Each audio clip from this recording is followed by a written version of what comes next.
Good evening, ladies and gentlemen, and welcome to the Midseason Madness Tournament. I'm Achilleos here with Avril, and that's right, baby. We are here for some international competition. Avril, congratulations. This is going to be your first international bout that you get to commentate, and it's going to be absolutely wonderful. We'll be bringing you guys the first two matchups here of the day, starting off with the London Spitfire going up against the Atlanta Reign. Yeah, you didn't think I'd skip out of the Midseason Madness. As you look, I'm all geared up for Hawaii. This is my best Hawaiian shirt, or close enough that I can handle over here. First time ever casting North American teams. It's exciting for me. I've been watching these teams from afar for so long, finally getting stuck into it here. Opening match of the entire tournament here. Our first ever global tournament set. It's going to be Atlanta Reign versus London Spitfire. I think this is one of the developing North American rivalries from this year that is just so cool to watch.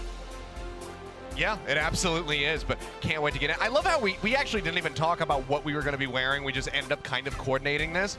Just on the hive mind. Just on the hive mind. I'm going to Guam next week, and I was just like, you know what? I'm in a mindset to go to Guam, so I threw this shirt on, and I'm like, oh yeah. What I like is so below you, you've got the pine tree leaf kind of thing going on. I got the flower right above me, fitting with my aesthetics. So we're all geared. We're all set. It's all part of the thing. We also have the blue and the red, so I'm Spitfire and you're Atlanta Reign. Yeah, I'm on the wrong side here. We got to swap around, but other than that, we're good. We're good. All right, well, this just worked out beautifully in more ways than one, and none of it was planned whatsoever. I promise you that, chat. But yeah, it's going to be a very interesting series. We'll see who we have for either side, as well as we go ahead and take a look at our starting rosters, get into that so we can get into the action. We'll be taking a look at the Atlanta Reign to kick things off. Yep, Atlanta Reign. Last time they faced the London Spitfire, it did not go well for them, but honestly, this team still goes from strength to strength, backed up by what I think is still, on the eye test, probably the best Sojin in the entire league here. Had some words from Sefi, their head coach Brad, as well, saying that they've mostly put all their effort into Hawk now in the tank position, so we're less likely to see Gator in F at all. That was one thing that I had a little bit of criticism about their last bout with London, being that it didn't seem like they were very prepared to face London on that neutral, sort of Ryan matchup, right? This time around, I think they're a lot more practice. They've been playing Hawk on the Ryan as well. Hopefully, if we do see that Ryan matchup, it'll be a good one. Yeah, for sure. I mean, they've been saying that, a lot of stock being put into Hawk, wants to be, kind of the centerpiece of this team moving forward. So we'll see how that does look if that matchup does come to fruition. And we can only hope, we can only keep our fingers crossed that it indeed does. We'll have to just wait and see, though, and also see, what the map set is going to be looking like, whether or not it's really going to lend to that Ryan comp style. I think, kind of regardless, we can expect that the London Spitfire are going to do their damnedest to make sure that they are running it no matter what. They seem to be able to kind of fit that square peg into the round hole. When it does come down to it, they're just too damn good at the rush composition. But here are starting 5 for the side of the London Spitfire. Almost said starting 6, but that's going to pass anyway. Well, they got more plays. They got more plays. Yeah. They do. Obviously, we have seen Poco come in from time to time as well, but this is going to be the starting 5. We've got Backbone, not Bone Back, so we'll be in the DPS lineup. Well, that's the thing, right? I want to touch up on that. That's, I think, one of the key conversations I have about this team is that when Backbone goes to the flex support, it's more than likely that you are seeing the dive, right? They're bringing Shax to play the Tracer, Hardy goes to the Winston, Backbone plays a Zen. That's one of their key looks that they've been showing, and I think that's important for the London Spitfire because early on, especially the kickoff clash, they were kind of like a Ryan one-trick team, and that's, fair criticism, didn't look like a flexible kind of team roster at all. Christopher, though, has kind of developed them into a much more flexible team now that we're seeing a lot more of the dive coming through. That's not just looking at the Ryan, and they've been kind of matched up against the Dallas Fuel even on that as well, so that's been super impressive to see, but it does also lead to the fact that I think the read on their roster and what they bring to the table is a little bit predictable. Like I sort of mentioned earlier, Shaq's coming in, Backbone going to Zen, you know exactly what they're going to play. Yeah, so it does kind of have that just translucent aspect, I suppose, as to what the playbook includes. But again, this is a team that has shown time and time again that they are just so darn good at what they like to play that even when you know what's coming, it can be difficult to deal with. We'll see if the Atlanta Reign are up to the task as we take a look at our map set. It's going to be Lijiang Tower, selected by the London Spitfires. They do come into this as the higher seeded team. And then we will have the loser select from there on out as we make our way through the bracket. And Lijiang Tower makes a lot of sense as the selected map here for the London Spitfire, given that I think of the control map pool, this was the friendliest one for Ryan Rush. I mean, we've had comments from DP, the head coach of Vancouver Titans, saying as much as well.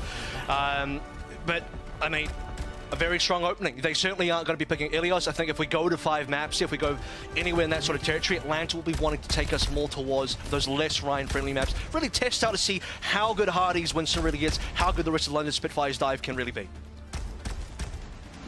It's the all-time Atlanta having the upper hand when it does come down to these control maps, so we'll see how they fare right here at the start of the Midseason Madness Tournament. Let's go ahead and dive into the action. For now, Hawk jumping forward, takes the teleport, is going to be out there on that Doomfist. Sparker going to be on the Sombra. No surprises here. I mean, I think you do want to be playing something like a Doomfist on this map. It does also play directly into Hardy's Reinhardt, being a very good matchup for Hawk. Something Hawk is extremely practiced on, but playing this all the way since the start of the entire season. We'll have to see how eventually this sort of dive goes for Atlanta Red, because they're also playing the Genji version, which is a pretty reasonable matchup into Hardy as well. Oh, the pin out of nowhere. Hardy always manages to kind of weave these ones through. Kai gets caught up, ends up going down. Hardy going to be on a fire. This corridor gets shifted over to Sparker.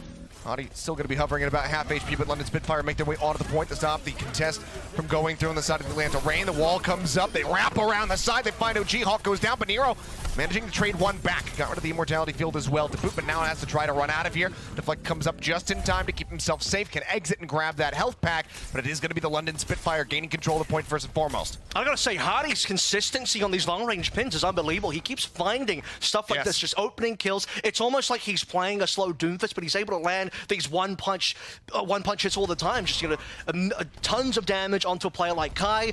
You get the hack coming through from Spark on the Hawk as well. That's the other adaptation that London do make, because as much as say that London can't be predictable, you can also predict what Atlanta are going to run. They're going to have the Doomfist out, so they want to have the option to hack their Doom away. Already a good opening kill as OG goes down and Landon finding that frag there. Getting rid of the enemy. Zenyatta further going to be slowing up. Nice ice block there from Backbone, takes a bit of damage, pops that one. Itchy trigger finger, keeps himself safe. The cleanup comes through as Kai goes down once more, and that's going to be really delaying this build up here on the overclock. Nano actually committed to the fight here as Hawk is trying to stay alive. Window comes out. It's going to be a little bit wonky. Still enough of an angle to try to play through, but now the blade is going to be pulled out by Nero and he instantly evaporates. Landon cuts him down to size. Hardy going to be antsied out here for the moment that his corridor goes forward onto the Rhine, but he is perfectly fine. The kills continue to fly through. The London Spitfire win out the fight. It's great targeting from the London Spitfire, right? They're constantly at a 5 versus 4 advantage. It just seems like Atlanta Rain can't be the ones to find the opening frag. Losing OG at the top of it is going to be really damaging to Atlanta's Rain's ability to get in on that fight, and then beyond that as well. You see the Nano come out from UV onto Hawk to save him. You're not going to find this Nano Blade, but even if you had the Nano Blade, even with the Blade coming through, Nero instantly shut down by this kind of defensive Lizard, and now the Earth Shatter coming through. They just want to get a solo kill. That's enough. It's just bullying. It's absolutely bullying. They shatter him, they pin him to death after the hack comes through. Hawk, just not a damn thing he could have done in that situation. Goes down, now the EMP gonna be pulled through. OG losing out on the shielding is a quick and easy target. Sparker finds the elimination. Now Sound Barrier gonna be used as they take the fight further. That's the map. Aggressively forward here towards the side of the Rain, and as you say, that should be this round of Lijiang done and dusted. No one can touch the point as Hawk goes straight back in, doesn't get an opportunity to try to use that Meteor Strike, and it's 100% to 0 kickoff here for the Spitfire. And speaking of untouchable Kilios here, guess what? There have been only a single death on the London Spitfire side. Hardy died, I think, in the opening fight, and that's it. Nobody else in the entire London Spitfire roster here in that opening Lijiang night market actually went down. Backbone, Sparker, Admiral, Landon, deathless on night market. And they had the pacing behind them. They had everything behind them in terms of snowballing the ultimates. They won every single fight. Atlanta ranked consistently down 4 versus 5 at the start of these fights. And you look at players like Hardy, he knows that he has a massive advantage when the Earth Shatter comes through. That's one of the quirks about this kind of Ryan versus Doom matchup, is when the Shatter is there, it's always going to be a free Shatter. Rain are going to try and, I would guess, sort of counter this one with a Fire. Look, it is backed up by Mercy. That's actually a little bit strange, because when we see Fire in the APAC, especially on this map, typically you don't play the Mercy with it anymore, you just play the Zen. So we'll see how that works on the ground now, where UV is the only literal support for the rest of the players. Yeah, only a couple times it feels like we have seen the Mercy coming through. Backbone going to be slept, but you can see Hardy just rotating over, keeps him covered, making sure that they cannot get an elimination on him. He does go into the ice block a little bit earlier on there, but will be able to exit to safety here as Nero continues to try to weave around the side. The hack comes in, they're looking for the elimination, and Sparker is going to find it. OG, as he had to retreat, seems like the answer is going to be yes, because no res to be found. Sleep out onto Hardy just around the corner, but he's going to be woken back up. Got his beauty sleep through, and Hawk gets taken down by Admiral in the meantime, and London Spitfire will once more lock down the point first and foremost. Yeah, you need to see a lot more damage coming through from Nero, but unfortunately, a brilliant hack to come through from Spark. The manual, even 1 second, Gilios seems to be enough to tank down this far. Once that player number shifts again, we have another 5v4 in favor of London. They play that situation perfectly, and don't lose anybody for that. They have the opening cap again, and they're very steadily building up towards the first ultimates. Good direct hit there on to Landon, but unable to find the follow-up. He tucks inside. Keeps himself safe yet again. A hack. Going to be dropping Nero down to the ground. In the meantime, good snipe. High headshot. Backbone just sending out that right click. Finds the elimination, and it's the supports bullying Hawk. This time it's Landon coming up with the elimination as the Doomfist once more goes down. 37% High swap. the side of the Spitfire, and Rain are struggling to find a way in. And this is going to damage their dive opportunities as well, because now you can't really get this Tracer comboing with Hawk. Hawk kind of just ends up having to go in by himself. Nano's about to be available, but the timing ends up all being off because Rain wanted to go for Rocket Barrage. With 2 players going down, they can't make a play anymore. Still want to look for it though. Okay, yep, very quickly there's the Immortality Field going to be cleared up. Nero with the Barrage, able to find Landon at the end. Admiral still alive, still holds on to that sound barrier. Should he decide to use it? In the meantime, Backbone comes up with the eliminations. Hawk and Ultraviolet both going to be taken down, and now the beat is dropped. Admiral shielding up the rest of the squad. Backbone just pulling away, just dodging out of these shots, throws at the wall, tries to keep himself protected. No ice block. Nowhere to go, so Nero will be able to pick him off in the end, as you say. The ice block just coming off cooldown at the very end, I do believe. Nero instantly, however, going to be hacked, and the turnaround comes through as the Pharmacy duo gets taken down out of the sky. Hawk re-arriving. Manages to jump back across the opposite side of the gap as he looks for a follow-up hack here. And with him chunked down to about half HP, Hawk has to play this out slowly. Blizzard's still available. This is a really difficult situation. It's still a free shadow. There's nothing to block the shadow. So when Hawk goes in, he's not going to be able to use his meter strike. Putting pressure on Hardy is absolutely correct. They need to get Hardy down, and that's the one key play that can swing this. Yeah, that they do. Hawk down, weaving his way into the back of the point. The Blizzard comes through, just looking to zone them off, but it doesn't occupy the entire space, so they still can continue to try to get this one contested. Admiral riding up into the skies. Right click kill finds Nero, takes him down. Is at the ready, I do believe, but just not quite safe enough there for OG. Also got hacked out. There's going to be the Dragon Strike thrown through, and finally the Atlanta Rain will get a taste of pointage here in Lijiang Tower. They managed to get the cap coming in. Hawk going to be pinned over into the wall. The Fire Strike not going to be able to kill, and now Hadi. The question is, has he overstepped? The barrage going to be thrown in. He sends the Fire Strike up towards the Farah, but his attention is being twisted and turned to too many sides. He ends up going down. Barker back in the meantime. Throws a kill out on Takai, and that's going to be the point flip here back in favor of the London Spitfires. Hadi looks Fight's still going. Back over. OT starting to bleed away as it does continue onward. The Nano Boost comes online, throws it out instantly onto Hawk, and Nero narrowly survives, pulling back out of the window. Kill, however, does manage to come through in the end. Sparker finding it, but Hawk turning to the side, gets rid of Backbone. Takes down that pesky Tracer, and that's going to be a lot of the delay tactics now taken away from the side of the London Spitfire. Sparker, however, once more does manage to find Kai. The point has been cleared out. That's the flip there for the side of the Atlanta Rain. Hawk going to be stunned up. He continues to go lower and lower. All the heals being pumped now into that Doomfist. He manages to stay alive, and now they're going to go for it. Strike all online, but the beat gets dropped. The EMP goes through. Hawk, Nero, both going to be taken down. The Fire Strike, the follow-up one from Hadi finds OG. The flip is back in the hands of the side of the London Spitfire, and that should be the closeout. Kai returning, will find Sparker, gets him with a rail, but Admiral will once more get his hands dirty, and there it is, a 2-0 closeout from the London Spitfire. Hadi drops the C9 in the chat. I disagree with that one, sir, but I can congratulate you on the map win all the same. Look, at this stage, I think both teams are just going to spam C9 no matter what the game state is. It is what it is that we see here in this kind of NA rivalry. But London Spitfire, my goodness, that last fight lasted forever. Hadi literally dies twice, respawns twice. They still use ultimates to try and keep it going. That one flip they had for London Spitfire really made a big difference towards the end there, because it put the pressure back on the Atlanta Rain after the Rain had used everything, and then London Spitfire started to come back into their own ultimates. I like the sound barrier. I like the EMP to close things out as well. And special mention going out to Admiral here, who will finish the entire map deathless. The only player that did not die at all, not a single death on all of Lijiang Towers. Golf claps for Admiral. A very wonderful performance from him and the London Spitfire in general. Fantastic way to kick things off. So they get the victory there on their pick of Lijiang Tower. Atlanta Rain, though, we'll get to answer back. We'll see what map they have selected for us when we return from the break. So don't go anywhere, guys. Mid-season madness continues in just a few.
Yep.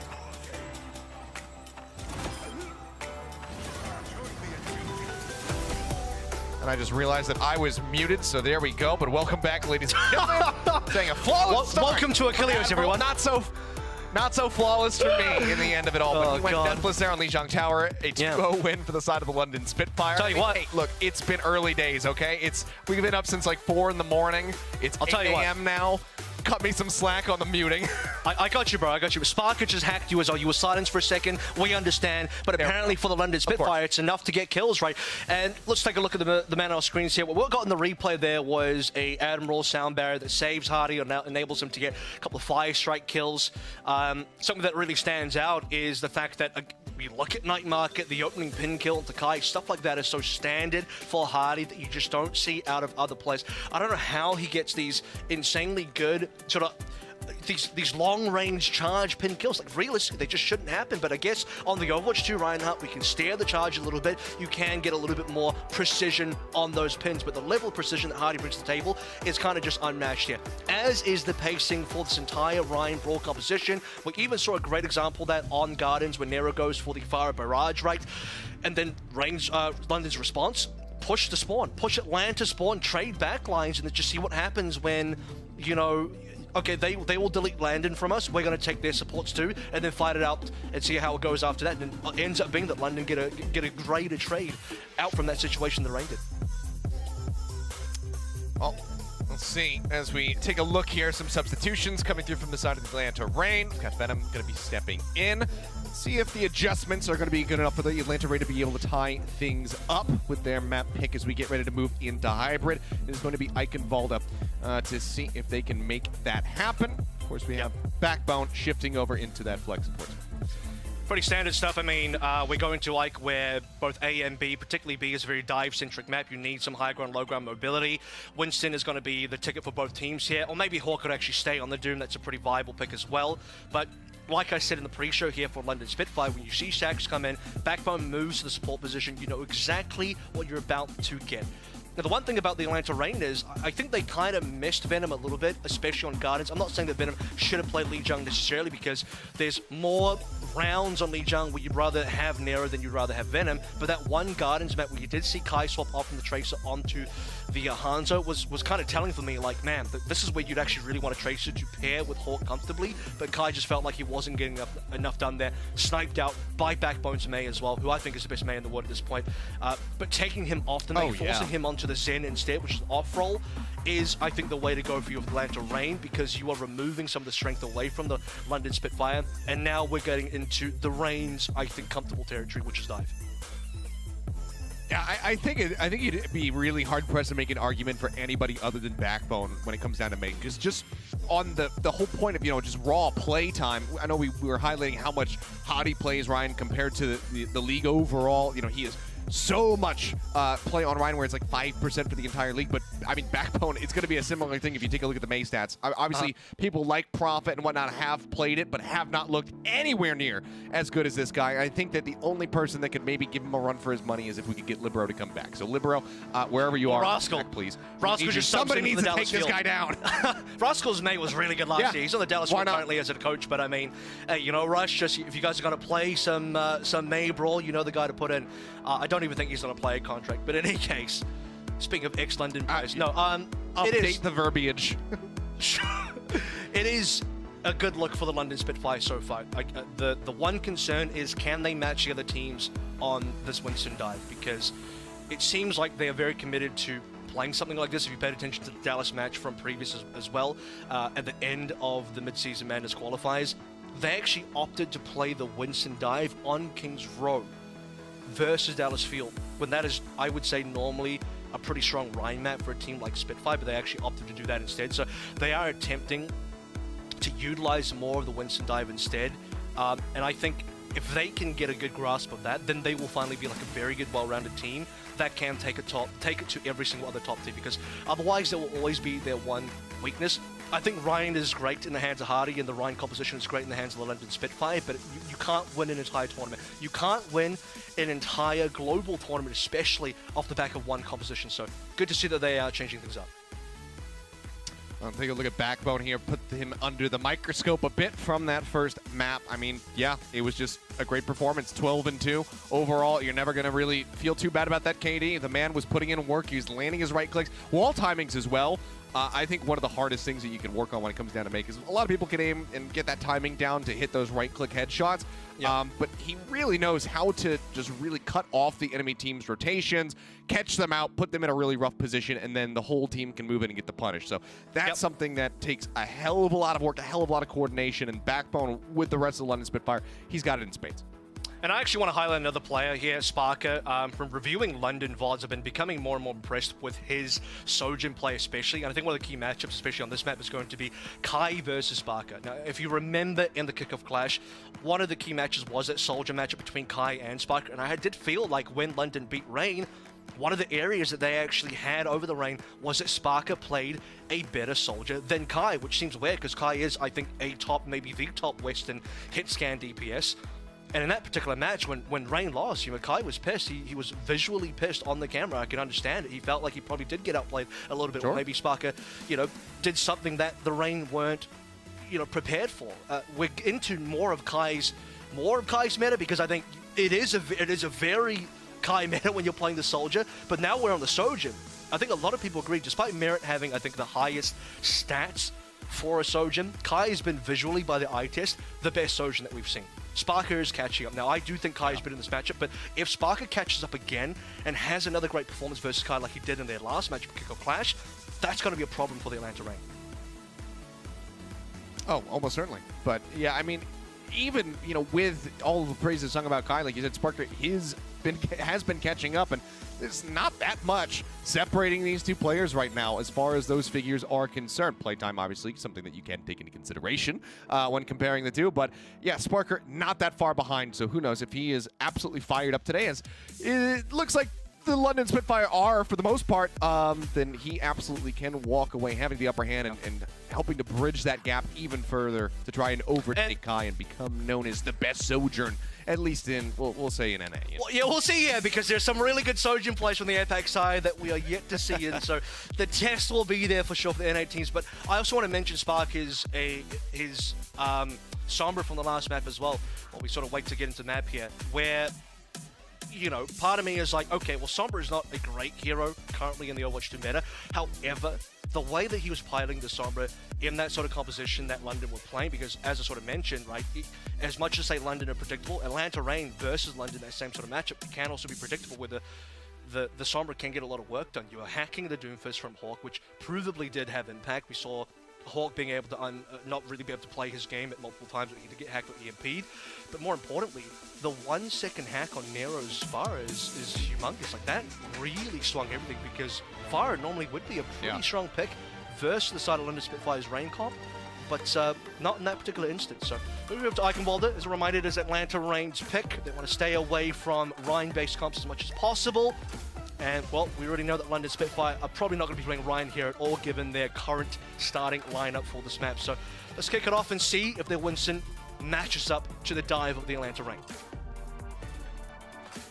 All right. Well, let battle commence. No, it'll take a little while longer, but it's okay. And, make sure everybody's nice and comfy, cozy in their seats here as they get set up there. Of course, with the substitutions, it can slow things up a little bit, but it's okay, guys. You don't have to panic, because I know there's probably a panic going on in the chat, as there often is. Everything's fine. We're getting into game now. We can continue the action. Myself and Avril can go back to yelling. Ready for battle. And that's ultimately what we maybe a little from what we want to do. A bit more from you than me. True. I do most of my yelling through the keyboard. If you know, you know. You're a little bit more sophisticated. Intelligent yells. I try. Okay. Hawk on the Doom, expected. Probably end up be staying on that one. Double flex support for the London Spitfire, again expected. So Kai should be going for an opening Widow peek here and then copping straight back on towards the Sojourn. This composition, this kind of matchup, I should rather say, is going to come a lot down to that sort of opening pick potential from either your Sojourn play between Sparker and Kai, or your Zen play between OG and Backbone. Two players kind of off-rolling, more so Backbone than OG. OG's, he's still a support, but usually a main support player. Been really impressed with his Zen play as well. All right, well, everybody denying sightlines, anticipating that shot. Hang back, swap will come through. It's going to be the Sojourn here. So overall, could be fairly mirrored. Just going to be the Doomfist versus the Winston as the key difference here. Sparker building up, Rail at the ready, sends it out, gets the tag there onto Hawk. Under a little bit of fire, pulls back over here to the back. Backbone, really aggressive. Taking quite a bit of damage. There's the dive forward, Seismic Slam, getting a couple connections in as Hottie going to be hit with that the sleep! orb. Managing to pull back, the sleep is there. Ultraviolet though, he gets woken up, they can't find the elimination. He's at a sliver of HP, and Shax will finally manage to get the finishing blow. Gets him with the melee, Backbone as well, going to be sniping Hawk down. As a recall to be burned there by Venom is being tracked. Shax rather pushing forward, trying to get a punish. Looks like he will not be able to do so. Has to concede the fight, but Spitfire they win the opening volley. Shaq is the extremely tall basketball player, which is not that one, but London Spitfire landed brilliant sleep dart connection onto Ultraviolet, who was already low from the rail shot via Sparker, cleaned up eventually, but Lanta Rain off to early fight loss here, looking at opening ultimates. It's got to be the Nano boost available. Should go on Hardy, there it is. Yep, there's the headshot on the Backbone, takes him down. Nano does go out onto Hottie, as you say. In the meantime, dashing and ducking around, has this pulse bomb at the ready, just waiting for an opportunity to invest that. Oh, trying to find a pick off. Hottie around the back, the Discord orb goes out. Is he going to go ahead and send it? Has not done so yet. Health pack going to be picked up, looks for the stick, unable to find it. Hottie going to be alive for a little bit longer at least, but the dive comes through. Hawk getting it in there, managing to find that elimination here at the very end. The rest of the London Spitfire now trying to pull away as the ticks start coming through for the side of the Atlanta Rain, already grabbing two. If they're going to contest this, they're going to have to do it rather soon. Meteor Strike dropped in. That's going to be the elimination there on a Sparker, but Shax manages to come up with two. Ultraviolet and Kai now going to be out of the fight, but Landon is taken down. Nearly there, 92.1%. Shax now going to be eliminated, and Hottie discorded up, nowhere to go. Tries to dive in and out of the bubble, but eventually will be felled. It's just shy of 4.5 minutes now in the time bank for the side of the Atlanta Rain. Yeah, very cool stuff coming through from Hawk there. Multi-frag towards the end, shutting down Shax with a single punch. But really it starts to me coming through from Kai, the headshot onto who I believe it was Backbone, enabling the 5 versus 4. Nice nano to save Hardy at least, but they like the damage output, the extra Harmony healing, the also Discord damage that would have been there for the London Spitfire without their Zenyatta player. Atlanta Rain, okay, they did lose a couple to Shax, but with a 3v3 situation, closer respawns for the Atlanta Rain, they're going to be able to take that fight. And importantly, they didn't have to spend any extra ultimates, having both nano and the transcendence available now. It's going to be super important. Shax just working his way up here onto the high ground, poking and prodding where possible, trying to catch up towards that next pulse bomb where Venom is leading him just a little bit. Landon getting dove on, but the heals come through. Antied out, discorded. Hawk is going to have to make his exit away from Landon. Kai's one. Now falls low, 70 HP. As Hottie gets the stomp, finishes off Kai. Hawk will make his exit. The card in the meantime is still steadily advancing forward though for the side of the Atlanta Rain, so they are gaining distance. Hawk, however, going to be slept. There's the charge up there from Backbone on the right clicks. They get the elimination. Ultraviolet taken down as well, and the cart now finally going to be halted. And this is one thing that London do very well that we saw in Lijiang Town, that we're seeing here again, that it's when Atlanta Rain want to get aggressive, London are great at trading backline. So, okay, Hawk wants to go with the nano, cool. Hardy's going to prime on the backline. He focuses on Kai most importantly, gets him out of the picture, solos that kill, and it turns into a reasonable situation for the London Spitfire. They still have most of the high ground in their control. A solo player pushing for Atlanta Rain. I mean, they need to be pushing. It's what they got to do, but that technically means they're another player down. Wow, okay, that's big. Okay, Shax finding two again. This time, the pulse bomb taking down both of the supports, just hugging terrified in the corner, and Shax shows no mercy. Gets the elimination. Venom now going to be recalling, but he's stuck over back by the cart, so ends up going down. A little bit of added stagger there. They wait for the trace. Go ahead and take a look at how he made this one happen. So the Nihu was there. Yeah, okay, just blink straight into double sports coming through the choke point, and that's going to be it. And I think both supports just accepting their fate there. OG's like, not going to blow trans for this one. But what it does mean is with the couple of fight losses down now, London Spitfire in the lead. Venom also gets deleted. He was trying to solo push the payload, try and force some attention towards him, and I think he got that attention. He certainly did. Backbone taking his head off. Here's the drop down here onto the high ground. Hawk immediately going to be met with a sleep dart. Gets knocked down off the high ground. Backbone has that charged up headshot. Once more going to get punished, but it will be a trade out on those tanks. But Backbone is absolutely stomping. 3 kills for the Zen, cleans up both supports at the back end of the fight, and that is going to be so much of the time bank drained down. Nearly 3 minutes gone. Oh, what is that? They haven't even gotten to the bridge. Backbone! He kills OG just as soon as he respawned. He puts them right back in there. Gap, yeah, I think it might be right. OG with a lull as well. Look, it is pretty accurate. Bones back, baby. Gotta say. Unbelievable. 3 in a row there. She's even got a smile on his face like, I respect it. She's an OG, by the way. That is a pain. He came out the left side entryway, so he's like, I'm not gonna take the main. I don't want to die again. Respect it. Unbelievable. A fantastic series of events there from Backbone. Continues to just hold at the top of the rampart. Time is an issue, though. Stacked up here for the side of the Spitfire. Sparker crashing through, tries to get that nade down. Overclock now going to be popped, however. Kai finds the shot, finishing off Shax. Rotating around the back end, he's looking for another target. Spots Hottie on the floor. Nano Backbone. Hottie, however, now going to be popping that primal, gets on top of Ultraviolet, and Hawk is going to be eliminated. Backbone comes up with yet another elimination. He gets Kai mid-slide as well. 2 for Backbone in the fight. Looks for a little bit more. OG will get a minor amount of revenge, but is quickly dealt with shortly thereafter, and the cart in the meantime is rolling back. This is an utter catastrophe for the Reign. It certainly is. 30 seconds remaining to run out of ultimates as well. Hawk's about to hit the meteor strike, but that'll only be good for sort of resetting his own life there. London Spitfire, great trades on the ultimates there. Nano onto Backbone ends up working well as well. Getting damage coming on through. He's leading frags, by the way. 9 total final blows, 2 above Shax on 7. And final fight territory in. Speaking of Shax, once more going to be starting the fight off as he goes down. OG managing to get the connection there to the skull of the enemy Tracer. Finds the elimination. Kai as well, dealing with the other DPS member on the side of the Spitfire. Sparker now out of the fight. Hawk falling low, jumps back over, rejoins with the rest of the squad. The cart finally starting to make its way across the bridge. Diamond comes through from Hottie, gets punched away, the Discord Orb goes out, and he's still so very far away, but there's the stick. That cuts the supports down in half. Ultraviolet eliminated. Now Venom going to be taken out. Backbone once more finds another elimination. Kai finds a headshot rail, but Sparker gets Hawk. There's no one to contest this card anymore. OG left all on his lonesome. They look for the final kill here on the back end, but there you have it. The hold just at the end of the bridge here for the London Spitfire. They have a very real win condition to play for. I think Hardy's just talking about his parent or Cloud9. You know, it does make sense. They are the London Spitfire, I understand. London Spitfire, yeah, exactly. London Spitfire, though. Great hold coming through. What we do see silver lining for the Atlanta Reign is that despite losing B, and I think it was pretty fair to assume that they weren't going to really cap B there. Had they capped B, we're not going to finish the map anyway, based on the amount of time remaining. They managed to push the payload nearly to the end of B. So distance does matter here. Because they get a couple of important frags in what became the OT fight, London Spitfire waiting patiently for respawns. Hardy didn't want to go in alone. He wanted to wait until at least a couple more members were there, especially Shax coming through as well. Atlanta Reign used that opportunity to not quite cap the point, but 116.36. That'll give them a very defensible position now to play through. So small silver linings here to be able to do things with. Combination of Sleep Dart into a kick into a right-click headshot combination from Backbone. That'll delete Hawk, and that's exactly how you outplay Dooms. Utterly impeccable. Gets Ultraviolet just moments before he would have crested over the opposite side of that wall. Broken line of sight. Hashtag supports are weak, by the way. Huge punishes. Yeah.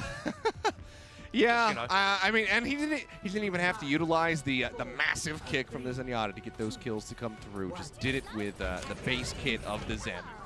All right, coming back over through the first fight now. Hawk is actually going to be starting out on the D.Va, which is an interesting choice. This is part of the, I don't know if I could say issue for Hawk being in the lineup, because he's still trying to adapt to gate his hero picks. It would be better for him to be on a Winston here, but I don't know how comfortable he is on that Winston just yet. It's not been part of his hero pool traditionally, so he's going to come and bring out the D.Va, who on this particular patch, it's not beta 2 guys, but on this beta 1 patch, D.Va still doesn't have the sort of buff she has in the current patch. Dropping down, fishing for a tag down the fire strike right side, doesn't get a connection. Can I say as well? Trying to advance forward, but right now he's getting beaten and battered from all sides right now. Well, this is different to the London Spitfire normal Ryan comp. They do get the opening frag into OG though, so this could be the fight indeed. They're basically playing Ryan dive, because it's a dive composition with double flex support, but it's got a Ryan. And they've already got 2 eliminations. Now they're looking for a little bit more. Hawk just going to be going off that side of the map. Backbone getting him a final little kick. Nade coming down, just making sure to zone back Ultraviolet so they can keep Shax alive. They get those kills, and it is so very swift from the side of the London Spitfire. As they just go ahead and pick this up. And Kai, yeah, she's just there. So we'll go ahead and die. If he got a frag, maybe that would have. I mean, he tried. He had a full charge rail. Unfortunately, just doesn't connect right. A little bit unfortunate, but he was very far forward. So now waiting the long walk back. Good news is they have to wait for this gate to open. You call this a portcullis, but I don't think that's right. Is it? So, Just okay. portcullis, yes. Just portcullis. It is what it is. I just said it wrong. Is it? What it was. Oh, good. All right, cool. So it is. There you go. Waiting for the portcullis to come up. So I'll give the Atlanta Rain the opportunity to regroup properly. Almost another stick there. Doesn't matter. Still gets the kill. It doesn't matter. Ultraviolet just jumped up and down on top of it like it was a trampoline. And he ends up dying. Venom will find a kill on the opposite side, though, as Parker does get dropped. So, bit of wiggle room to work with here on the side of the Atlanta Rain, but I don't think the London Spitfire are going to be too nonplussed about it. Now Shax continues, finds the other component there in the supports, gets rid of OG. He traded out as Venom, gets that pulse bomb out on the backbone. Yeah, the stick is there, but Shax continues to find value. Finds Hawk. Hottie going to be slept. Ultraviolet with the Bionade will be able to take him down, so a trade out here on those tanks as Venom tries to hold the card. There's a bit of support coming through there from Ultraviolet, just keeping him topped up, but once more the cart is going to be inching forward for the Spitfire. And that's really important for Venom as well. The card is actually mostly stalled out now. That's because Venom won his duel earlier on. He actually got, I think, the kill to backbone there, but also maintained presence on the payload. So usually in the situation, even if London were losing, they could sneak payload distance the same way Atlanta Rain were doing. But now, okay, you're right. Atlanta Rain just died apparently. We just start the fight and three of them what is happening? I mean, Hottie just leaps to the high ground and Ultraviolet just dies. He's just left out the dry. Now everyone's getting picked off one after the other. Is it over? Is it In done? the meantime, it's rounding the final corner. Kai just ult. He just has to kind of go now. Yeah. You just have to throw everything and hope that something sticks on this defense. Touch. Trying to make their way out.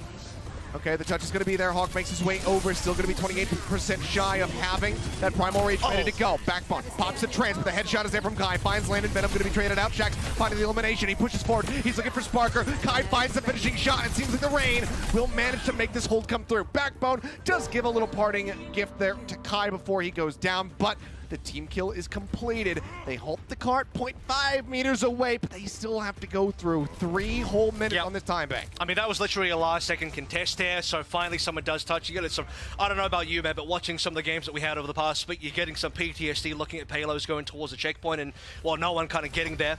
Venom basically has to stay on this payload permanently now. We actually had the interview from OG last time where he said, okay, one of the key focus of the team was just to stay on the payload. And speaking of staying on, Shax is staying on Ultraviolet. Yeah, that's Ultraviolet out of the fight. Hawk jumping over, keeps the cart contested. Primal going to be popped by Hottie. Hawk still holding on to his own, but look at Kai, zone so very far away, and Hottie manages to track him down, gets that elimination. His corridor does come through. He falls a little bit low, makes his exit. Pulse bomb, not going to find a connection. Hawk actually kind of swatted away from that one. Now, the overclock going to be popped, and Hawk gets taken down by the nade from Sparker of all things. Looks for a little bit more. Hunting a target, but Venom is already dead. Hottie, the one to find that elimination. Kai trying to play around the backside of the cart. The Bionade comes in from Ultraviolet. They get that healing booster to try to keep him in this fight, but OG, now Kai, all go down to the Nano-Up Scientist. Hottie claiming 2. Hawk finished up by Backbone. The push is through, and the London Spitfire now move up 2-0. Match point in their hands. This doesn't look good for the Atlanta Rain today. They're being sort of outpaced on Lijiang Tao with the Doom versus the Ryan composition. Here coming through into Eichenwald, which is Atlanta Rain's pick. Dive versus Dive. Seems like London have the better of that matchup here as well. You know, we're getting a lot more value out of the Winston. Doom seems to be heavily countered by Backbone and Landon, the combination of which has just been unbelievably good. I mean, if you told me that Backbone was a dedicated flex support player who specializes in Zen, I would 100% believe you. He was one final blow behind the kill leader for this entire map. Shax on 14, Backbone on 13. Those are your number 1 and your number 2s. Backbone was doing so much work. Unbelievable performance here from the side of the London Spitfire. I mean, we had the lower third earlier on. It's the last time that these guys did square off against each other, it was a 3-2. London Spitfire were able to walk away, but right now they're looking for the 3-0. A reverse sweep is what is necessary, as I'm looking at that replay from Backbone, and it's absolutely insane. But guys, we're going to go to a quick little break, grab some coffee, and when we come back, we'll see if the Spitfire can close this out or if the Rain can put a map win on the board.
2 shots, dead in the ground, we ain't the same, pull up.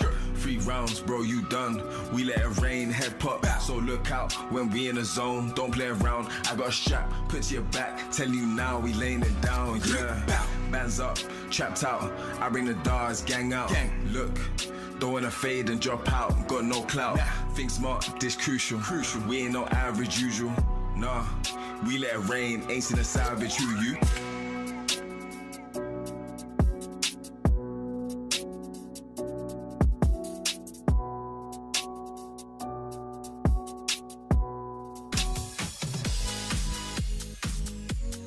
And welcome back. It's the Atlanta Reign, and they need a reverse sweep because right now they're down 0-2.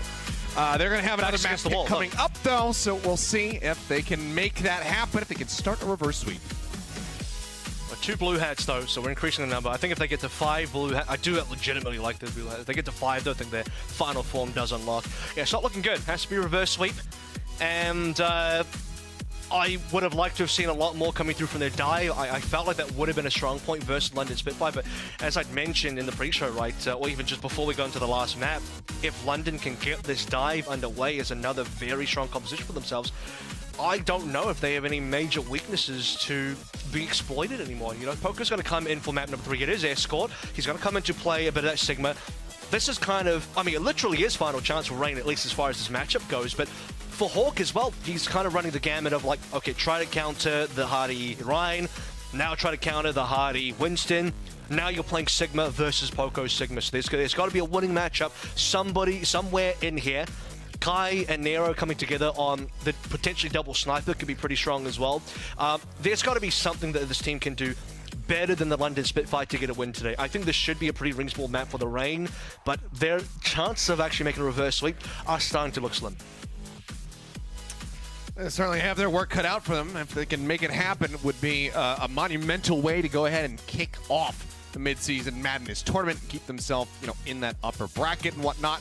But yeah, it's looking really, really tough for them right now. They haven't quite been able to hold a candle to the London Spitfire in any regard, which is a bit interesting to see because, again, you know, the last time they squared off against each other, it was a very close series. The London Spitfire had to win it in a 3-2 setting. We'll see if they can get more towards that again, but it's got to start on the next map. Obviously, lots of substitutions made here. Nero coming back through. Obviously, there's some change-ups. His Backbone's going to be moving back into the DPS slot. Shax going back onto the bench. Poco stepping in. Admiral is here, who is, we'll keep a track of this, but right now Admiral is deathless in this series because he only played the first map. Didn't die. So we'll see if he can maintain that. That would be a hell of a feat. We'll definitely keep our eyes peeled. I have a question for what Backbone is going to play on this map. Bit of spoilers, but we are moving to Circuit, and I just want to announce it so we can start discussing things for that a little bit.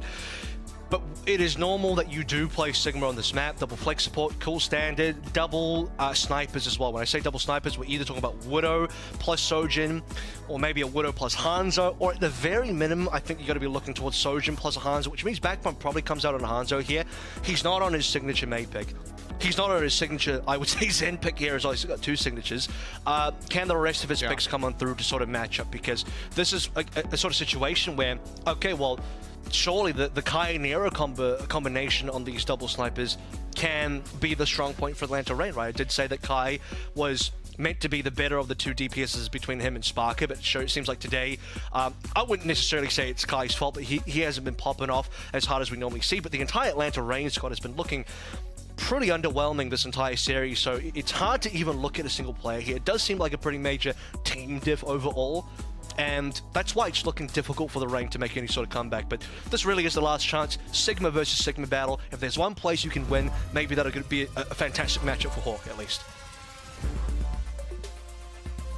Well, we'll see how they pilot it as you already spoiled. How dare you? Circuit Royale is going to be coming up, and this could be very well the decider if London Spitfire can go ahead and close it out. They are going to be looking for this 3-0. Hottie's been dropping C9s in the chat after the first 2 maps, even though there's not been a C9 in sight whatsoever. Thank God for that. He's completely fueled up on this rivalry right now, so I know that, you know, even though he's not playing in this lobby right now, Poco probably going to drop a C9 for him if they can. I'll tell you what is happening. now that Hardy's he's taken a bit of time off from this map, I'm really hoping they put some cameras on the Gator versus Hardy charity boxing match. That's actually happening behind the scenes right now, so I'll pay to watch that one, but we'll see if we can get some results. See if we can get some live updates from Danny on that a little bit later on. Here we go, though. Let's take a look at the compositions. Backbone on the Genji. Now, that's interesting. We have seen Genji paired up with one of the snipers here. Not playing the Widowmaker, I think, is a little bit weak and requires London to be very active because they're also playing the Brig version of this matchup as well. So they're not opting for the double flex support. The Brig version requires that your entire team, Poco and Admiral, working together, get a little bit more active in the front lines to pressure out Hawk. Being that Atlanta Reign are playing a more poke-style heavy composition, they want to play a bit slower. They want to rely on Kai to find opening picks. They want to use their double flex supports to sort of out-poke the London Spitfire composition. So kind of hoping here that Kai just stays on the Widowmaker for reasons like that. Yep, I saw that one happening in slow motion. Sparker, life flashing before his very eyes. Kai taking his head off, but Backbone does manage to find an elimination. Cleans up that immortality field as well. Now dives in. He's looking to try to take down Kai, but the heals come through, and he's just going to go ahead and point blank finish him off there. That unscoped left click. Trade out, but does buy some time and space here for the side of London Spitfire, but now they are very much corralled. They caught and surrounded. London should get cleaned up. Pinched on, feeling lower and lower, and well, Poco's gonna try to run at them. Kai does end up falling, Landon finding that kill, and somehow does manage to stay alive. Healing Orb is out onto Poco, steadily trying to keep the Sigma in the fight, and so far the kills somehow have not come through, which is a little bit surprising, but Nero will finally go ahead and get the headshot through onto Admiral. Now the cleanup is there for the side of the Gotta keep pushing. What they do. Finally. Look, they finally got the kills. I mean, London did take a while to die there. I'm not too happy about that because that is going to be staggers for the London Spitfire squad. They're trying to find ways to maybe come back there. Saw a kill come through for Landon. I think Backbone even dived in for a single kill, but that fight was as good as done as soon as Kai actually hit that opening shot. This is going to be a difficult position to defend now. London Spitfire have to kind of run it. And the good news is, because the support's there for so long, they're going to have double support ultimates. They should be able to walk in with this rally and sort of take a fight off the back of that one. Atlanta Reign are going to have to end up popping some ultimates of their own. Here we go. Well, the window gets opened up first and foremost, and Nero, he makes use of it. Finds a headshot on the Poco, taking down that Sigma. Now Admiral's going to be gone, so no chance to even pop the rally. Just 2 meters left to go ahead and get this cap coming through. And Landon, the only one who's able to find an elimination right now. Sparker falling lower and lower. Nero has to go for the reload, and Sparker will slide through, get that melee hit, make his escape up here onto the high ground. Chase comes in, and they look for the elimination. Ultraviolet will get slowed up, but they get the kill all the same. So some additional stagger to be found. The cap is there. It's 4.5 minutes now for the Reign. And this is not going to get any easier for the London Spitfire until we get to C. I mean, I'm not saying B is going to be a wash just yet because there are some London Spitfire ultimates that could make a difference here. The Blade could be pretty reasonable and, maybe an opportunity for Backbone to redeem himself in terms of, okay, we know he's great on certain other heroes, but he did kind of cop some fair criticism for his Genji early on in the season. How do you deal with Kai, though, is a big question to answer. Flux going to be used first by Hawk. Transcendence comes out from Landon, keeps everybody alive for the time being. Backbone receiving that Discord Orb, falls low, has to deflect up. Also got the kill moments before they're on to Kai, alleviating that Widowmaker pressure. Rally rolling as they continue to push forward, looking to find any additional kills they possibly can. The dash through comes out. Oh gee, he pops the Transcendence off the back of that immortality field as well, going to be used. Drops the down is out. For all the healing, the immortality field. It's taken down. The cleanup can come through. Poco fighting too, Backbone with another. And there you go, London Spitfire finally wresting control away from the Reign. I'm a little surprised Reign plays so hard that fight is on. They're just committing all these ultimates, and I think it's reasonable for them to actually reset. Like, this is what happens, because when you reset, you can just play for poke anyway, and they have to reset regardless, because they did lose that fight. The Transcendence did not save them from the Flux, because it ran out too early. Poker had the great Flux timing, still got the kills regardless, but again, it comes down to Kai to carry them through. Can they survive the Blade, though? Backbone falling lower and lower, will get Ultraviolet for his troubles, but that's just going to be it. An ult committed just for the single kill. And you can see the rest of the Atlanta Reign still very much interested in advancing forward, so they get right back over to the cart and they start inching it up around the corner. They can window soon. Good angle coming up. They absolutely can. Don't have any ults to go with it, but, I mean, you've got a Sojourn, you've got those rails, you've got a Widowmaker as well. So plenty of use to be found from it. Sparker, here we go. Picking up ult, does have the overclock ready to go. Tries to send out the nade. Trying to throw them back, it's not going to happen. Instead, everybody just tucking away behind the corner here for the side of the London Spitfire, trying to break that line of sight. Poco trying to make his way back out to keep the cart contested, but ends up going down mid-transit. Sparker, however, pops that overclock, finds Kai. The chest shot good enough to finish him off. Nate down on the stairs, OG falling lower and lower as they look for the elimination, but it's actually going to be Hawk who's found first. Now OG will fall, and the London Spitfire will once more stave off the rain.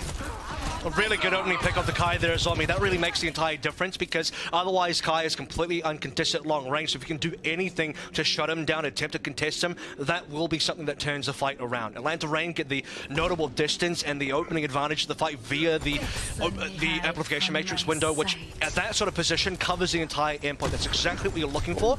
Opening headshot's kind of missed from Kai. It could have been another 5v4, but Atlanta Reign still got a little bit of time to play with here. They can wait for another pick to come on through, especially while the infra side is on. Now has expired. Landon just about to try to clear that angle. Oh, that's huge! Off the Kai, he does find Landon, yeah. The rally rolling, not enough green HP to try to save him from that. Ends up falling. Poco as well, cleaned up by the Flux. Now just 3 members left alive with Backbone down to a sliver of HP. He still does manage to duke it out against Ultraviolet, finds that kill. OG gonna be taken down. The supports are out of the fight. Kai will find Sparker, but the London Spitfire, they might be able to win this extended fight out. The rest of the team respawning, getting ready to rejoin. No supports, they can't really push this. They just have to kind of take this fight off the back of Hawk's shield, and when that gets low, or Hawk's HP gets low as it is now, they have to back on out. This is something London, again, 3 maps in a row now, Killers have done perfectly, which is to say that if we are losing this fight, we can effectively trade backlines, and they do that successfully, which ends up resetting the Atlanta Reign, despite Atlanta kind of winning that. All right, Flux comes in, that's gonna be the trans. How is UV dead? Ultraviolet, well, he's up above the trans healing.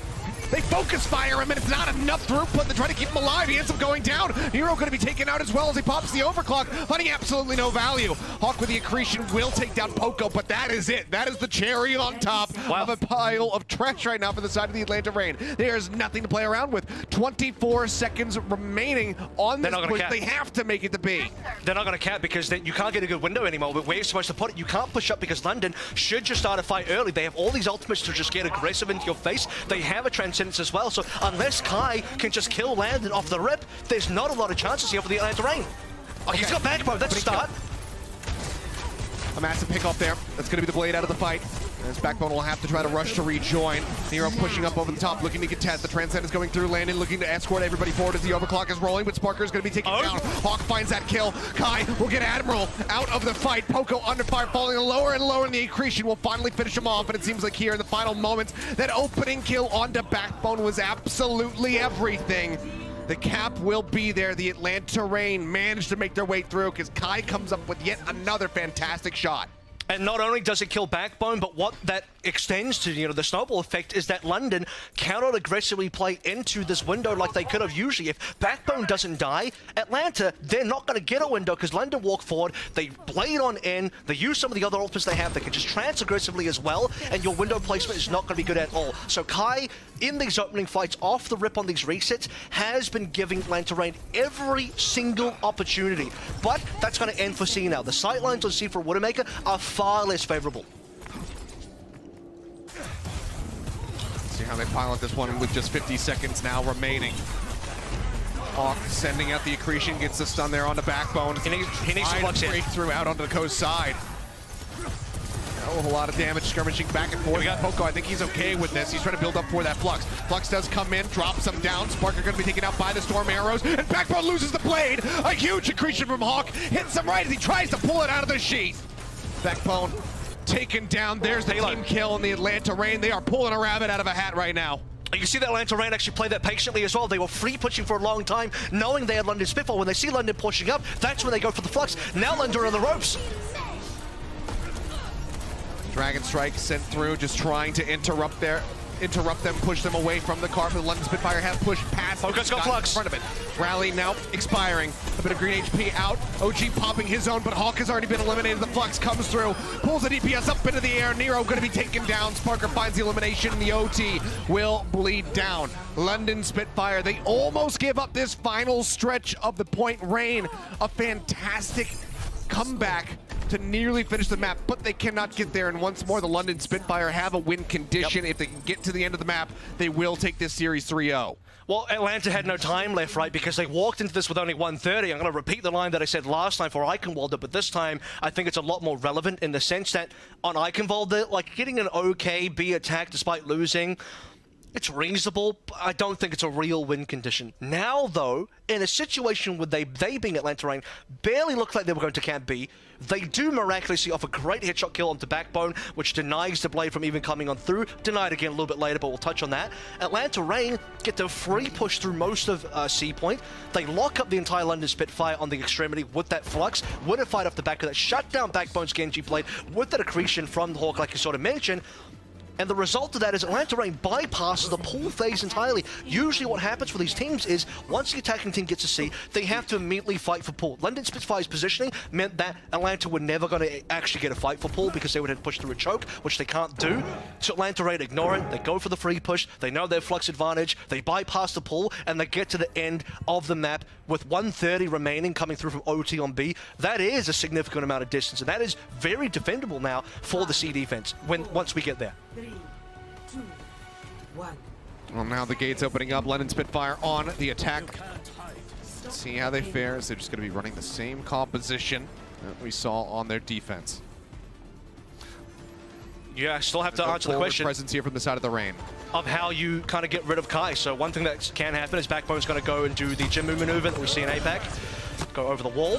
Again, I know there's some PTSD about Florida doing this one, but London, they're not cheating. They're actually, they're genuine gamers here. We're not that cheating Florida team. And Backbone, I don't know, maybe he felt like he could have gotten an angle to players, but Atlanta Reign, like most teams now, are going to end up holding this first corner. They're going to be playing too far forward. Seeing all of them there with a recon arrow, and he's just sending arrows in from the flank, just right into their hips.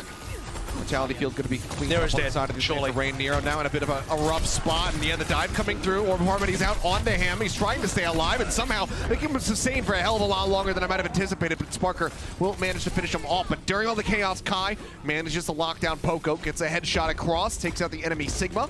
Front line now going to be broken down, but the cart continues to inch forward, just getting it right here on the corner. The Spitfire say, okay, that's far enough. Let's disconnect and wait for Poco to return. It has to be the ultraviolet amplification matrix that will turn this fight here once we get to the next engagement. But I'm not a fan of how Atlanta just kind of abandoned Nero like that. The rest of the team pulled back, and it's like Nero maybe didn't get a message, or they didn't relay the message, because Nero, from his POV, looked like he was in the right position, but I had no idea the rest of his team had already left, and Reign just kind of left him out to dry there. So thankfully, Kai once again gets an opening pick, and he will get it again. Yes, he does. Landon going to be taken out. OG as well, finding Backbone. And it's just the one kill onto Nero. The only thing that London Spitfire are finding right now is a consolation. Hawk just pushing forward, Sparker sliding to his death. And that will be another one fight here for the side of the Atlanta Reign off the back of the window. Yep.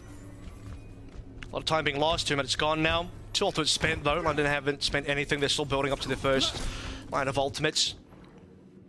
Yeah, they have nothing to use. And this is where I'm concerned about London's composition. I say get to C, but realistically, you have to win A and B first, right?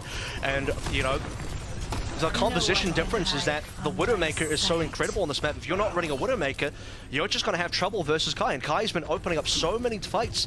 The only fight that didn't look good, one of the only fights that didn't look good for Atlanta was when he missed the opening hook shot. Other than that, he's mostly hit. He just does it again. Yep, he just finds the opening kill time and time again. Sparker going to be taken down. Now Poco as well eliminated. It's a quick reset, and once more, I mean, we were just talking about how much time was lost as these cleanup kills come through. Backbone gonna be a full ult. Deflected. Just die. Just die. You need to reset right now. There's 9 seconds now remaining. There's a mental game going on here as well, where you're getting scared to peek Kai because his consistency is incredible right now. You don't want to be playing any open sight lines, and you can't walk forward unless Poco just permanently has a shield up. You have like 5 ultimates coming online. So there's still faith in London to get this fight win off the back of 5 ultimates, some of which can get countered by OG. But if Kai gets another opening pick, I'm not feeling good about the London Spitfire's push. Yeah, definitely not. 5 ults to throw at this fight. Surely close. They can't lose this one. Flux going to be used, the rally rolling as well, just trying to offer up that green HP, and Nero taken down by that rail headshot. Instead, it does get used by OG. He keeping everything alive as best as possible. The Blade's going to be pulled to dive forward. They're looking for the supports and backbone. He will help find them. The cleanup is there. Kai accepting his fate, just says, go ahead, do what you must. The cap will be there. It's 2:45 now for the London Spitfire. And London Spitfire throw everything at the wall there, and notably Atlanta Reign only had the one ultimate to counter, right? So you have to use that to counter the flux, and everything else is just gonna end you. It's going to end the fight via, especially the Dragon Blade, which can't get shut down with Hawk dead. So as soon as Hawk dies, no one can touch anymore. And the Atlanta Reign will lose the A cap. The respect being shown. I mean, you see Poco heading up. First of all, puts out the shield straight to Kai's face, and then through the window as well. People are just very careful about crossing those sight lines. They wait for Kai to take the shot. He doesn't connect because people are far more, I guess, engaged with the fact that he can get the kill, and then they get through with 5. I was gonna say, there's the challenge from Backbone, making his way forward. Window does get used. Spitfire respecting it here, but the overclock did get burned. Sparker unable to find any eliminations with it. Good response, just forces the London Spitfire position back down the ramp. Flux now looking pretty juicy. Picks him up. Transcendence is there, however, landed, trying to keep everybody alive. Poco still nearly focus fired down. Does manage to stay alive as Hawk pulls back around the corner, keeping himself safe. Kai, nearly. It's out a shot, looks for Admiral, not quite going to be able to get him in the head though, so Admiral lives to fight another day. And as I say that, it is a caster blessing for Nero. The Storm Arrows come across, they get the connection, they find their target, and the kills fly through.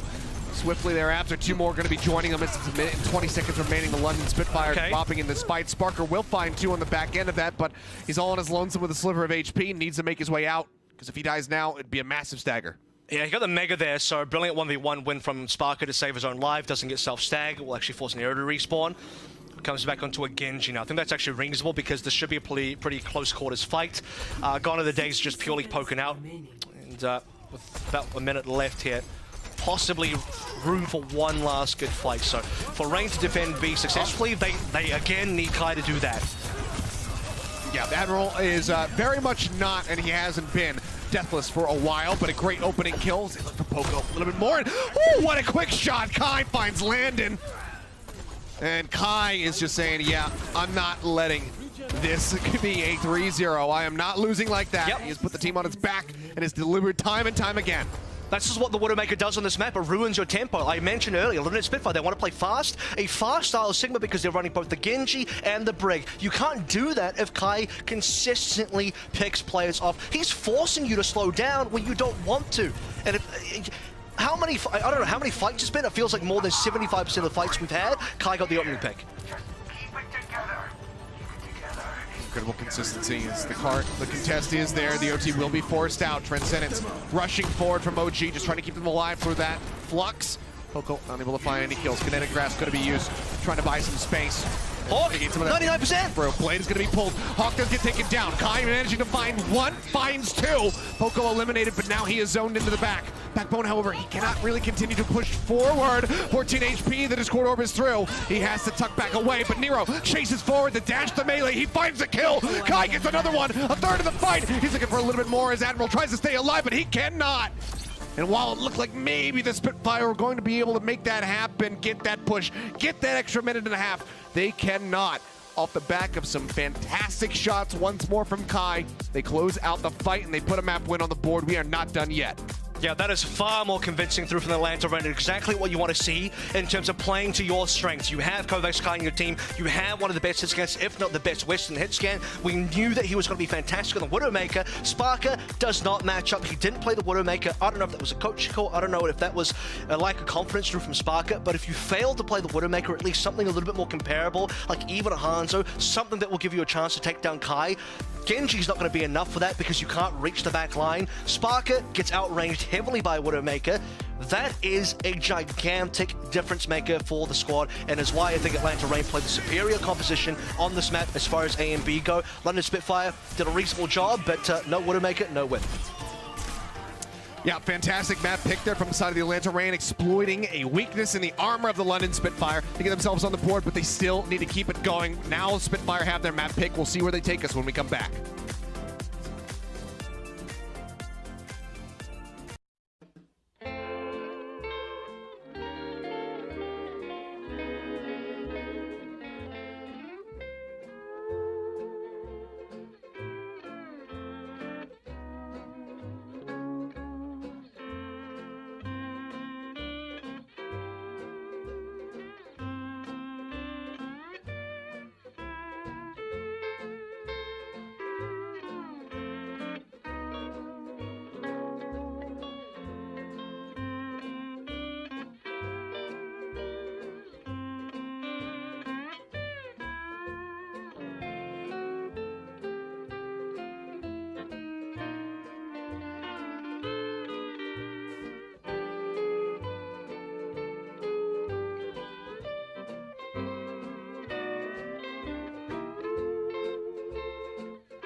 I can read it in Korean, you know. Nuku Ayo. Hey, not funny.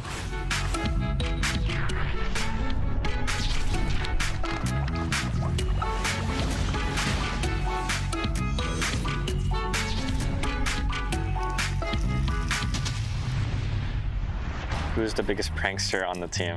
I'd say Nero. Hulk and Nero. It's definitely me or Hawk. I'd have to go to Pelican. This guy's just always up to something. 100% Pelican. Maybe Piggy and me. 나 팀에서 무조건 장난꾸러기는 스파클 선수가 장난꾸러기를 넘어선 그냥 선을 넘었어요. Always doing something to mess with people. They like making people mad sometimes. Me or Hawk just troll the team, like everyone on the team. No one's safe. 팀에서 장난꾸러기는 제가 생각했을 때는 마제드인 것 같습니다. What? Probably Hydron. I guess it would be me. I like pulling everyone's leg a little bit. He'll go up and change someone's wallpaper or something while they're not looking. Or if someone's mad, just making them more mad, just for their own entertainment. It's just something that we do, and we find it funny. Who has the best fashion in the league? To be honest, I don't know how any of the other players dress, so I'm just going to assume it's me. Hydron. I think Hydron. 다른 선수들에게 그렇게 관심이 많은 게 아니어서 잘 모르겠는데 플래타님 아니면은 보이드님 아닐까 싶습니다. 왜냐면은 리그에 많이 나온 것도 그렇고 인스타 같은 것도 보면 옷 잘 입는 것 같아가지고 그런 것 같고. 제가 근데 사적으로 옷 입는 걸 본 적은 없지만 제스처 선수가 조금 옷을 잘 입는 것 같고요. 리그에서는. For our team, who would it be? Maybe 이리스? I don't think our team got dripped. We're not dripped out. 리그에서는 잘 모르겠는데 팀에서는 이제 피어리스 형이 옷을 좀 좋아해서 아마 제일 잘 입지 않을까 싶습니다. In the league, I think Shu has the best fashion, and I think on our team, it's probably Kai. I think Kev's there, actually. Yeah. What teammate always has your back, no matter what? Probably my Jed. It's my Saudi brother. I think they all have my back. You know, we trust each other a lot, and you know, we're a team, we're a unit, and I don't think there's any like barriers between us. 한 팀원은 제가 생각했을 때 한빈 선수가 제일 믿음직한 것 같아요. I'd say everyone on the team. We're all friends. We help each other through everything. Probably Pelican. Maybe 단테?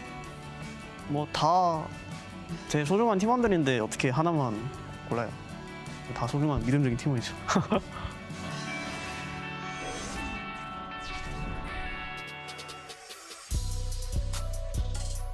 And we are back. Atlanta Reign able to stay alive here in this first series of Midseason Madness. They managed to pick up a win on their map pick of Circuit Royale, but now London Spitfire, they of course, after losing that map, have a map pick of their own as we get ready to move forward into push.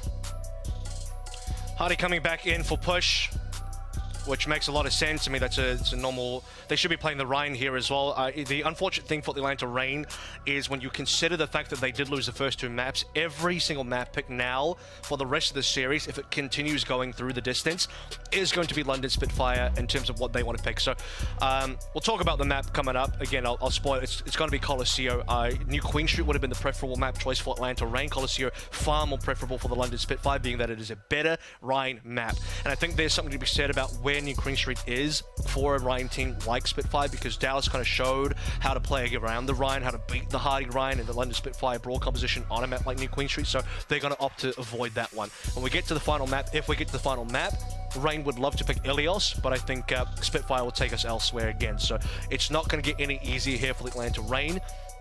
We don't really have any major Widow maps as well, so the one, I think, matchup, the one area that the Reign had been significantly differing the Spitfire on is probably going to end up being close to them for the rest of the series now. Yeah, for sure. I mean, it was, again, very smart map pick there from the side of the Atlanta Reign, saying, well, we know that they probably aren't going to play Widow, and even if they do, we feel like we're going to win out in that metric, so let's go to the Widow map in the meta right now, and they get that win. But now they need to fight back in some, of London's territory. Granted, with push, you're limited. Your options are obviously limited, given that we only have 2 maps in that pool right now, so it's a bit of a 50-50, and you can kind of assume which one they're going to be taking you to, but we'll see how they fare, because they need to fight back. As mentioned before, multiple times, last time that these guys did square off, it was a 3-2 series that the London Spitfire were able to walk away with. Atlanta Reign now are looking to flip the script. And Atlanta Reign actually debuted their own Rhine Rush composition on this map as well versus Paris in their final match in the qualifiers as well. Now, they did beat Paris on it, but I have to say, that's very different competition now compared to where London are. So, is the Hawk Rhine, is the Atlanta Reign Rhine brawl going to be as good? It's going to match up to London at all. History would say that London aren't to be matched by anybody on this composition, but the bigger question will be, do Atlanta Reign even bother trying to play that? Because that ended up being the bane of their series versus London last time, right? Gator tried to come in, play that Rhine, they were underprepared. Reign is slightly more prepared this time, but the truth is, can you ever really be truly prepared up against London's Rhine trying to play it yourself? No. I think at this point the answer is pretty much no. We'll have to just wait and see. Maybe some of our APAC teams will be well prepared enough to duel. Well, they won't match. They won't try and match Hardy, that's for sure. We've seen far too many teams try and play up against Hardy, and it hasn't gone well. Can Reign be the first? They didn't do it last time with Gator. This time it'll be Hawk coming in for the honorable Rhine duel. I do wonder how the Hardy and Gator matchup behind the scenes went. So I hope to get some results from that. But let's take a look at what we have on the rollout here. It's just going to be a clean mirror. Nero May. Now, as much as I said that Backbone's May has been phenomenal, last year, before Backbone joined the league, I felt like Nero on the Shock had probably one of, if not the best Mays as well. So big competition now. All right, well, out the gates. Hardy going to be charging forward. The Atlanta Reign going towards Fountain. And we can let battle commence. Hardy landing the first fire strike. He's got the upper hand. 14% charge towards that shatter. Yep. It'd be funny if that actually did make a difference. You just see like Hardy on 100, Hawks on like 92, and it's just like, okay, well there it is. There's that extra 5-strike damage coming in big. We'll see if either Kai and Sparker can open things up, or maybe Nero and Backbone get a snipe here as well. OG on pretty low HP. That he is. Rotates over, manages to grab that. Hardy in trouble. Hardy going to be falling low. Immortality Field comes through to try to keep him alive. Does get cleared out, but they haven't been able to find the eliminations yet. Admiral making his exit as well as OG once more getting tagged up. And I like that he dodges his head over to the side. He's kind of playing like he's in a VR game right there. Watch the flex supports here. We're nearly onto the window. That could be the difference maker. Hawk low down. Oh, the wall comes up. Yep, they're cutting off that retreat path. Hawk tries to make his way through the flank side, but he cannot do so. They get the punish. And there's going to be first blood drawn out for the side of London Spitfire. The bot now advancing forward, gaining distance. Yeah, that's huge. I mean, this is going to be the opening pickup that's so insane for the London Spitfire. We've only had the 1 kill so far in this entire opening neutral, but it does make the difference. Window from Ultraviolet. Spitfire respect it. They back out. Not fast enough though. Oh, Backbone pinned. Hawk managing to find that kill. Immortality Field cleared out once more from the side of the Spitfire, but Sparker trades it back, a DPS for a DPS, and now he gets both. Follow-up rail shot connecting. Nero taken out of the fray. And he's going to find a third. Sparker really starting to pop. Hawk getting pushed back. There's nowhere to go. Landon will clean him up, and the bot can continue to push you for the side of the Spitfire. Let's take a look at that again. Sparker coming on through. And losing Backbone, not looking pretty good, and it happens, I think, just as the window comes down. I don't know if I got amplified by the window because I didn't see the assist coming through from Landon, but you don't really need it. You have a charge shot, go straight into the head of the Atlanta Rain, that will give you the play advantage you need. Shouty has a Shadow available, Hawk does not quite have it, but the Blizzard can be the difference maker when it comes up. Hottie just stuck in the corner, drops down, the Shatter finds Nero right off the bat. The ult getting the kill, the Fire Strike finds the follow-up. The second Fire Strike will claim Hawk. And there you go, Chatty is back in the lobby and he is here to pound. London Spitfire continuing to advance forward. Nero had no idea what hit him there, just got completely dunked on by Artie. Spins around the corner, does a crit shatter on Nero's face, no time to even enter Ice Block, and then they'll finish up the rest of the Atlanta Rain, who, you know, at that point in time, Hawk had no response. Hawk will need a response now, trying to get out of the Blizzard, but he's dead. He cannot, makes it easy, gets frozen right there at the last second. Sparker lines up the headshot. Punishes him. Backbone. Hotties in spawn. Kai will be able to answer one back. Hawk drops the Shatter. Immortality Field does go through to try to keep him alive, but I think Spitfire right now, they're just vibing, they're having fun. The bot has already made its way through the checkpoint. It's had its smoke break. It continues to get some distance. It's nearly 82 meters set up as Hottie drops the MTD in the chat. Probably look a little bit greedy there. Has zero respect for the Atlanta Rain, apparently. Goes to the Atlanta Rain spawn. Oh, yeah. Eats a solo shatter from Hawk, but I respect it. You do need to get a kill like that. You remove Hardy from the server, suddenly you can win a fight. But the checkpoint has been made. 81 meters has been capped, and now London can just spend the rest of the map defending if they want to. Yeah, and they recontest right before the bot would even start pushing here, so the Atlanta Rain are able to gain no distance whatsoever off of that fight. Now Nero is going to be taken down. He throws a Blizzard, but is instantly met with a rail to the skull. Parker finds another one. Once more, cutting down both of the DPS on the side of the Atlanta Rain. Hawk stunned up, taken out. Admiral finds the kill, and the Atlanta Rain just cannot hold a candle to them at all. Kai's got to give it up. He says nice shot, but oh man. Yeah. What a performance right now from the entire London Spitfire. It is, and I love the respect coming through from Kai as well. You know, I kind of talked about the fact that Kai and Sparker was a notable matchup. Sparker is definitely playing better than Kai currently. 8 final blows to Kai's 1. Sound barrier coming on through. Hardy does maybe land the shot again. Does get sound barrier though. Okay. Hardy does end up falling. Admiral finding OG off the back of the beat. Landon somehow surviving there. Actually kills off Kai. Ultraviolet now going to be taken down. Suddenly, the fight starts getting swung back here into the favor of the London Spitfire a bit. The bot, once more, still being pushed forward. Admiral and Backbone, they say, yeah, it's just us two versus 3, but screw it, keep pushing. Yeah, they squeeze extra distance here. I mean, that's incredible. Just every single extra meter you get can be pretty important. Okay, well, London Spitfire will now start to back on out. Backbone could be in trouble. Just lives on like 8 HP. Hottie. He just doesn't care. He just charges. Hawk gets the pin, takes him down. The beat was there to try to keep him alive. Backbone doesn't end up getting eliminated. Kai chunking him out, finds the kill. Bot going to be contested here for the moment as Sparker looks for a target with the overclock. Would love to take Nero's head off once more. Hasn't quite been able to find him though. Now jumps up over the opposite side of the wall, and he's kind of zoned himself here. London want to back out. It's like they kind of want to do that. Yeah, they're just going to start backing off now as Admiral does get taken down. I actually think London shouldn't have backed out there. I know they were down 1 member, and you don't really want to take those fights, but on a map like this, where there's limited time left and you are leading by 83 meters, you got to get ultimates out of the Rain. If they played that 4v5, there's a good chance you're forcing 2 ultimates or more out of the Atlanta Rain, and that economical fight is what's important as we get lower on the time there. Here comes that Blizzard now from Backbone. And the response? Blizzard's there. Hawk taken out. Start pushing forward, and once more, just no real distance. Able to be accrued. 3.82 meters. All that's set up for the side of the Rain. Oh, the push forward. Kai taken down. Backbone is just plus forwarding. No fear whatsoever. He gets Ultraviolet as well. Catches him mid-leap. The pin not going to connect from Hawk, and now he is left out the dry. Ends up going down. The right click into the leg, into the chest. Backbone finds Nero. The bot once more gaining distance for the Spitfire. They cannot be stopped. Dude, he's a right-click sniper on the May Icicles. What's going on here? London Spitfire. They should be in a really rough situation where Atlanta Rain have like 4 ultimates to play through, but they just completely delete them. Kai goes down immediately. Atlanta Rain need that overclock. They desperately need Kai to ult. Shatter Dropped in, not finding any connections there. Hadi has the overstep. Looks like the answer is going to be yes, but once more, the distance is so significant. It's 1-1-1. Make a wish, Spitfire fans. I hope you're wishing for a victory, because right now, you're not too far off from it. Backbone's going to be taken out.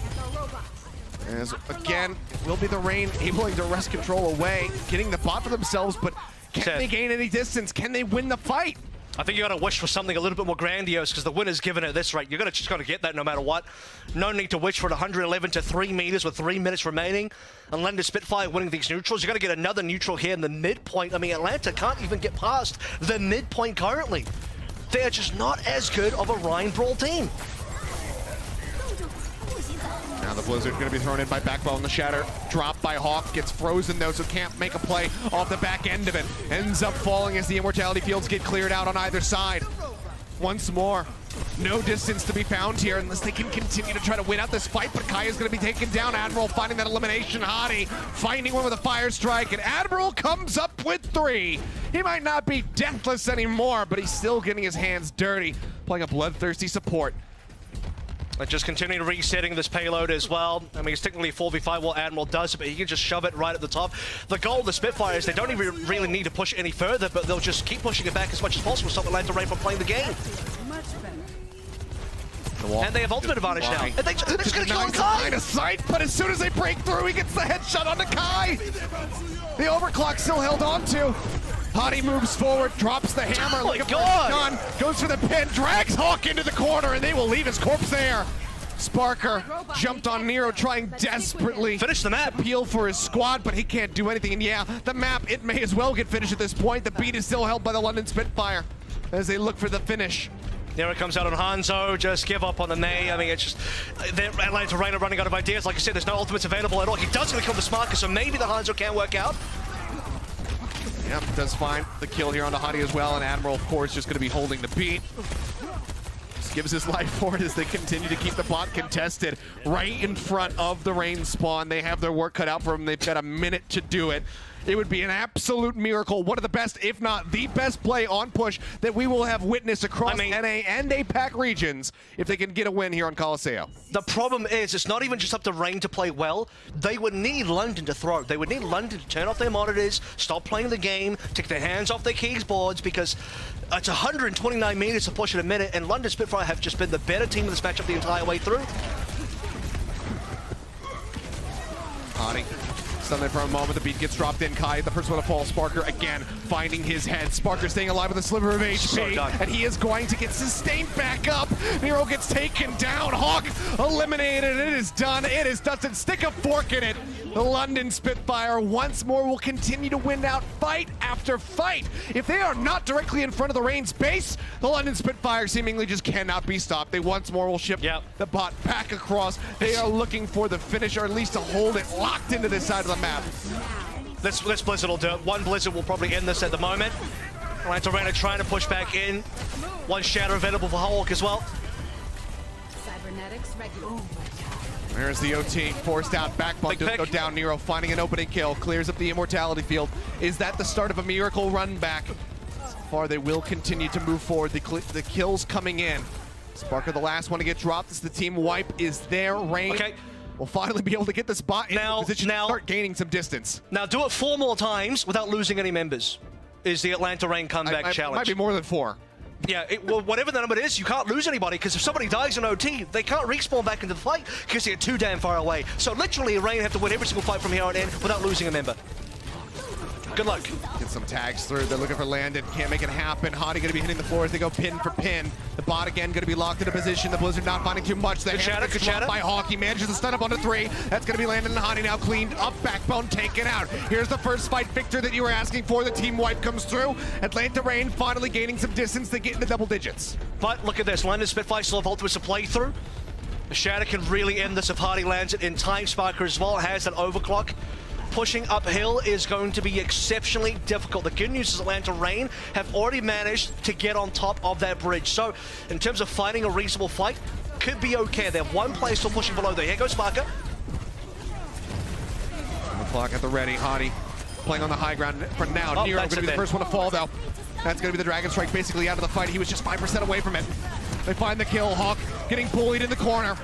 They both hit the floor, but now Hawk gonna be taken down. Hottie finds the kill. The shields are gone. The Shatter gets dropped in, and the London Spitfire. It's an extended team kill as they get the win on Colosseo and take the series 3-1.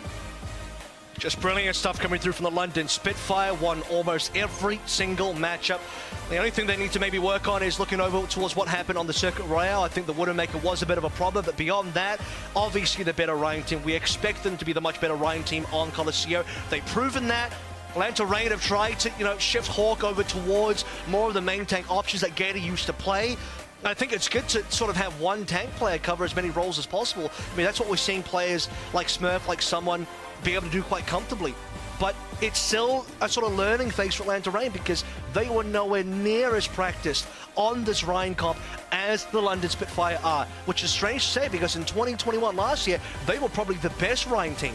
But now, it's different. London, they are the Kings of Ryan. They beat Atlanta Reign. They move forward in the bracket.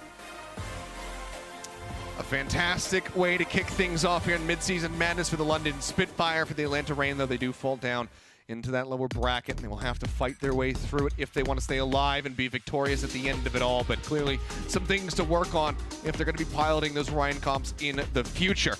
Though, focusing in on our player of the match, it's going to be going the way of Backbone, a man who wears many hats and has played many a character throughout this series, from the Mei to the Genji to the Zenyatta as well. A very well-deserved victory for him. And I think both sides of Backbone performed admirably. You have the Backbone version, which is the main stuff, and then you have the Bone Bag version, which is what we're seeing here, which is the Zen stuff. So, the fact that he's got these two different looks is what really enables the London Spitfire to have two competent compositions to play through and to get wins on. But stuff like this is unmatched. Just completely deletes multiple players. Such extremely precise main right clicks. You can't beat something like this.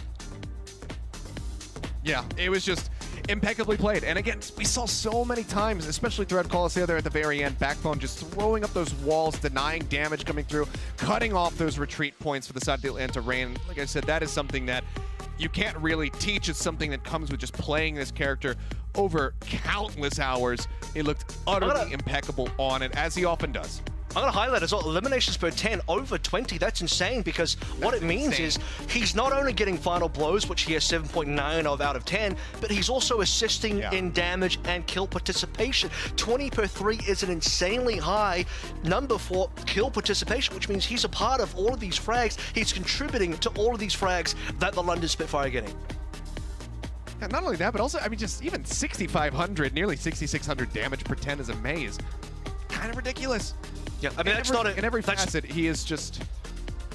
Mei doesn't farm damage. Mei is not a damage farmer. You're not playing Soldier, you're not playing Ikasi, you're not playing any of the normal DPSs like the Tracer, the Soldiers as well that can really farm up high damage number. Ashe, I think, is notorious for farming up high damage numbers. Mei's not that. Yeah. So, he's hitting a lot of right clicks. He's getting the face of the enemy, spraying them down with his left click as well.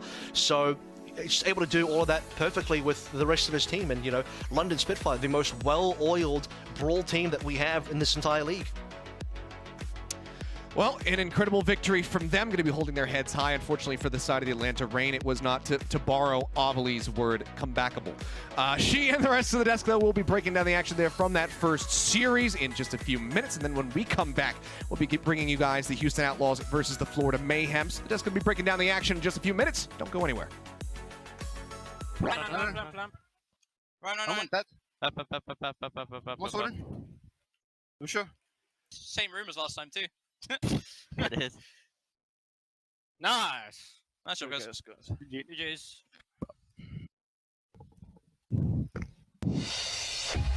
The Overwatch League is brought to you by Upper Deck, the official trading card of the Overwatch League. And by TeamSpeak, the official voice supplier of the Overwatch League.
Welcome to Game Break, everybody. I'm here joined now by the player of the match, Backbone from London Spitfire. I mean, Backbone, today you guys completely look like a different team. You guys were always good, but today you guys were just amazing. Dominant showing from the London Spitfire. What sort of change coming into the tournament? We honestly didn't really change that much. We know how good we are. We knew what we needed to improve on. We've been focusing on that. But I think mainly it's just been about getting rid of the expectations we started putting on ourselves. Like once we started winning so many games, it's a lot harder to go in with the underdog mentality that we've been wanting to do all season. But we've kind of like taken a step back from, I guess, the ego we grew, and it's been very helpful. Yeah, and I mean, also you especially, you of course got the player of the match because you were one of the standout players. But I mean, you and both Backbone, Boomback on the Zenyatta and you on the Mei as well. You guys were really popping off. Was there any like special training that you did for the tournament? Because you guys were crazy. No, not really. I mean, just, we've been letting Boomback play in scrims and stuff. But other than that, nothing's been done outside. I'm literally just showing up and playing, and it's good enough to win. So I don't need to do any more. Really. Yeah, man. I mean, and also, throughout the whole match, you guys were very dominant. But Circuit Royale, I think, was the only, if I had to nitpick, was the only map that you guys sort of struggled. What went wrong on that map, and like what sort of problems were you guys running into? It's just a weird map. Like there's no other map where you play anything remotely similar to it right now, so it's hard to practice too, because you're practicing something that only works for one map. So it's not one we practice a lot. We kind of just play it and just flip a coin. Will we win? Will we lose? It's not like what we prioritize. It's not a map we really care about. I mean, yeah, at the end of the day, you guys still got the match win, so that's good for you guys. And this means that you guys are moving on to the next round. I mean, London Spitfire won't be picking the next opponent, but Backbone. Yeah. Backbone. I am getting so confused with Backbone. Is there a team that you want to face off tomorrow? I want to play one of the APAC teams, so I hope Seoul picks us, honestly. I think that'd be a fun game. Yeah, it sounds like an interesting match. All right, that is it for the interview. Backbone, thank you so much for your time. Now let's send things back to Ollie and the two other guys. I don't know you guys.